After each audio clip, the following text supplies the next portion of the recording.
অবশেষে জঙ্গলের গভীরে খুঁজে পেলাম শতবর্ষী এক বিস্ময়কর গাছ। গাছটির ছালে আলতো করে কাঠ দিতেই ধীরে ধীরে বেরিয়ে আসে দুধের মতো সাদা আঠালো এক মূল্যবান রস।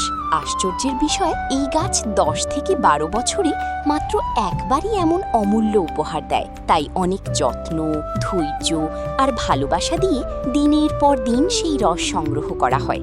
সংগ্রহ করা রস বড় কড়াইয়ে ধীরে ধীরে জাল দিলে তা স্বচ্ছ ঝলমলে তরলে পরিণত হয়, আর ঠান্ডা জলে ছোঁয়া মাত্রই সেটি সোনালি আভা নিয়ে পাথরের মতো শক্ত হয়ে যায়। প্রকৃতির এই জাদু সত্যিই বিস্ময়কর। অন্যদিকে বিশেষ প্রক্রিয়ায় তৈরি করা হয় স্বচ্ছ জেলাটিনের নির্যাস।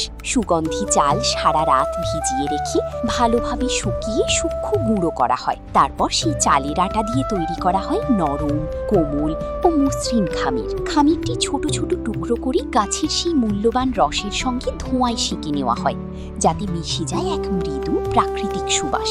এরপর প্রতিটি টুকরোই মধুর মিষ্টি ছোঁয়া দিয়ে স্বচ্ছ নির্যাসে ডুবিয়ে কিছুক্ষণ ঠান্ডা জায়গায় রেখে দেওয়া হয়, আর তারপরই তৈরি হয় অপূর্ব সুন্দর স্বচ্ছ ও ঝলমলে আইস ক্রিস্টাল কেক।